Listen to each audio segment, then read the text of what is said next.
Buongiorno e ben ritrovati a nuovo appuntamento con Voi la Linea. Riforma del fisco, contratti atipici, inflazione e situazione occupazionale sono al centro dell'incontro dei delegati CGIL che si è svolto al centro Balducci di Giugliano. In apertura è stata ricordata la figura di Pierluigi Di Piazza.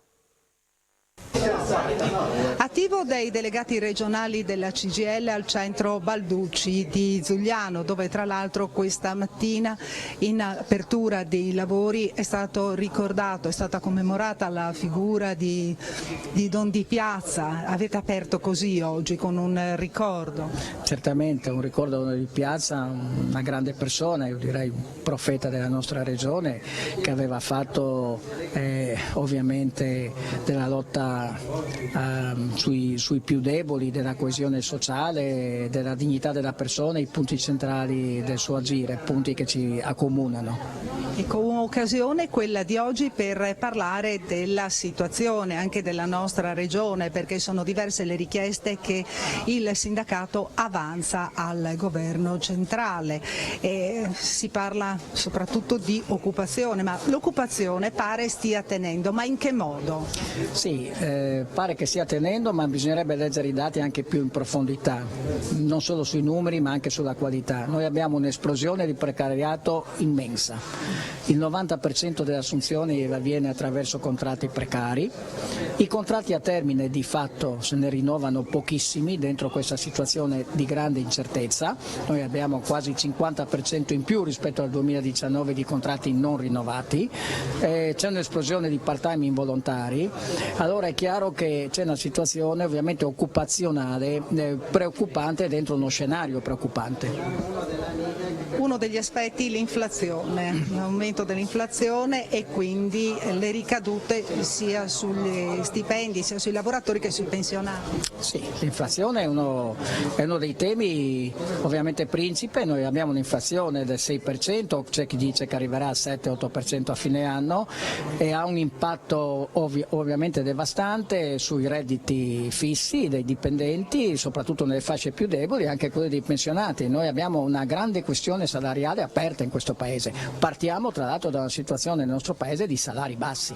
Quindi dal Friuli Venezia Giulia qual è la richiesta che parte al governo? Al governo partono una serie di richieste del tema del salario, il tema della precarietà, il tema di una riforma fiscale, il tema di una sanità e di una scuola pubblica che debbano essere rilanciate. Approfittiamo dell'incontro qui al centro Balducci di Giugliano del direttivo appunto della CGIL anche per parlare di problematiche con gli stessi lavoratori. Un rappresentante, un RSU della CGA Technologies di Cividale, Giuseppe Chiabai, ci spiega quella che è la situazione adesso all'interno dell'azienda per quanto riguarda le commesse, per quanto riguarda magari anche i ritardi nell'arrivo di materiali. Sì, la situazione in azienda da noi in questo momento qua sta vivendo un momento di rallentamento perché i costi dell'energia sono aumentati parecchio e la nostra, essendo un'azienda energivora, sta patendo questa situazione. Tra l'altro anche la speculazione sulle materie prime, quindi su alluminio, il materiale che utilizziamo per la produzione è praticamente raddoppiato e quindi ci sono delle grosse difficoltà in questo momento qua, quindi la nostra azienda in questo momento sta rallentando la produzione e fermando alcuni impianti. Il 68% delle imprese del terziario del Friuli Venezia Giulia ritiene rilevante e pericoloso l'impatto della guerra in Ucraina sull'andamento della propria impresa, ma solo il 6% intende interrompere i rapporti di lavoro e il 18% ridurrà o annullerà gli investimenti programmati, e quanto emerge dai dati elaborati dall'Osservatorio Congiunturale Confcommercio Friuli Venezia Giulia sul primo trimestre del 2022 presentati oggi in Regione a Udine. Analisi della situazione nei primi mesi dell'anno per quanto riguarda l'andamento dell'economia nella nostra regione, un'analisi che viene evidenziata, che viene fatta dalla Camera di Commercio. Ne parliamo con il Presidente Giovanni D'Apposto. Emergono dei fattori importanti, c'è resistenza nella nostra regione rispetto al resto d'Italia, però le preoccupazioni sono dietro l'angolo. Il momento è difficilissimo, sarebbe da sciocchi negarlo, la situazione è complicatissima, la via di uscita, soprattutto la guerra, nessuno ha la sfera magica e quindi chiaramente sia il fattore inflattivo sia il fattore dell'aumento dei costi energetici sia le filiere lunghe che non ci fanno arrivare i prodotti, lo conosciamo benissimo, però c'è un comparto economico che è quello del mondo del turismo che non solo nella nostra regione ma anche nel resto d'Italia sta dando delle soddisfazioni con dei numeri estremamente positivi. Ecco, questo è da valutare con attenzione perché il comparto del turismo crea un indotto in tutti i settori, crea un indotto nei trasporti, crea un indotto nell'agricoltura, crea nell'agroalimentare, nel commercio, nel mondo culturale, nel mondo dell'edilizia, nel mondo del manifatturiero, pensiamo a tutti gli alberghi che si ristrutturano, si rinnovano e quindi un turismo in salute con un sold out, soprattutto adesso sulla stagione estiva, andiamo in qualsiasi posto anche all'interno della nostra regione e vediamo che fino al mese di settembre le prenotazioni sono a pieno regime, direi che almeno in un panorama molto complicato questo è un fattore che dobbiamo valutare positivamente. Ecco, Assessore Bini, lei ha affermato che effettivamente per quanto riguarda il turismo non esistono solamente l'estate, la stagione turistica estiva e la stagione turistica invernale. In questo senso quindi state lavorando per portare turisti praticamente tutto l'anno con accordi anche con il mondo croceristico. Fino a ieri si ragionava semplicemente delle sciate, inverno, estate, apertura della stagione turistica. Oggi si tende ad offrire come dire, una serie di opportunità per 365 giorni all'anno, la risposta c'è ed è importante perché, e lo sottolineo anche in un periodo ancora condizionato da una limitazione per quanto riguarda i movimenti, i numeri che noi abbiamo sono numeri addirittura in crescita per quanto riguarda la stagione dei record in termini di presenze del 2019, quindi una regione che sempre più sta diventando una regione con vocazione turistica dove il comparto del terziario, l'ha dimostrato anche la Format Research con la sua analisi, è una regione assolutamente resiliente in tal senso, ben al di sopra rispetto a quella che è la media nazionale, seppur in un periodo condizionato perché anche lì va detto c'è un conflitto in corso, un conflitto che sta creando degli squilibri a livello globale per quanto riguarda come dire, non solo la mobilità, che se mi permetto di dire che un conflitto in corso è forse la cosa meno importante, ma per quanto riguarda soprattutto le catene del valore delle forniture, tradotto inflazione che è schizzata alle stelle, ma minor potere di spesa da parte delle famiglie e di conseguenza un sistema in fortissima tensione.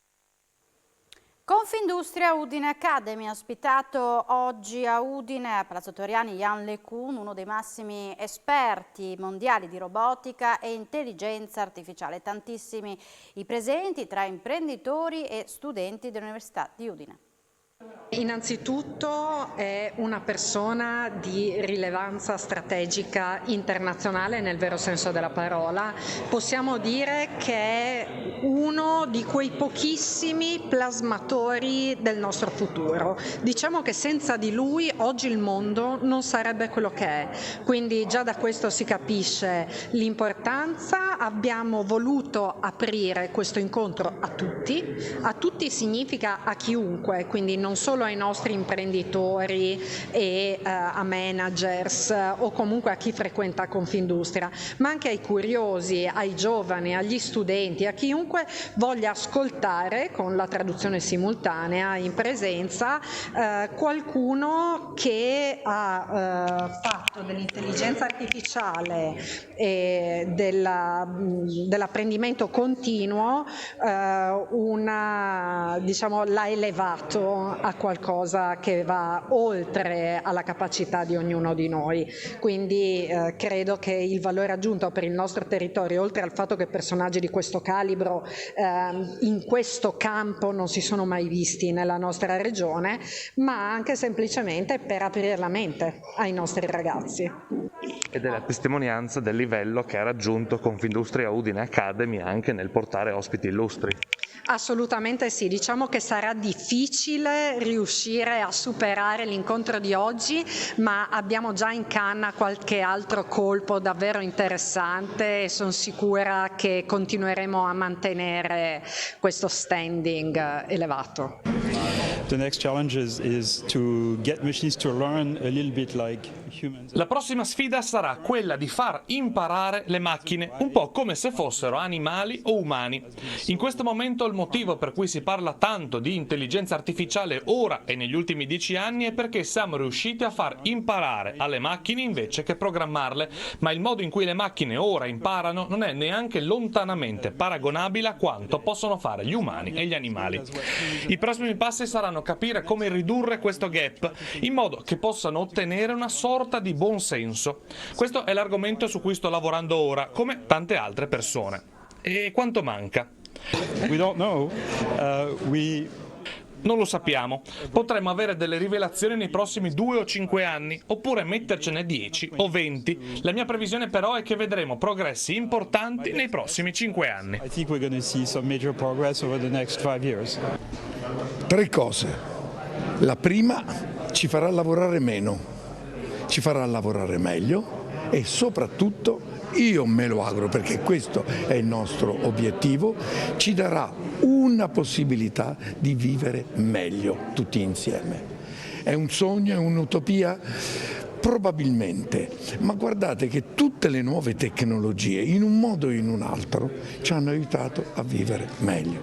Qui abbiamo portato Yuan LeCun grazie a questo grande evento che abbiamo organizzato come Istituto Europea a Cannes, un evento mondiale sull'intelligenza artificiale, totalmente dedicato all'intelligenza artificiale, e abbiamo attirato dei personaggi come Yuan LeCun. Lui è francese, però non vive in Francia, vive in America ed è stato anche lui attirato, come purtroppo la gran parte dei nostri talenti che vengono presi dall'Italia e portati fuori. Io stesso ho fatto tutta la mia carriera al di fuori dell'Italia, però adesso sono qui proprio con questo obiettivo di far valere sempre di più quelli che sono i talenti degli italiani, ma bisogna che insieme, e questo è un grande merito che sto vedendo Confindustria Udine sta portando, di fare in maniera tale di metterli in evidenza e di creare un ecosistema favorevole a investimenti,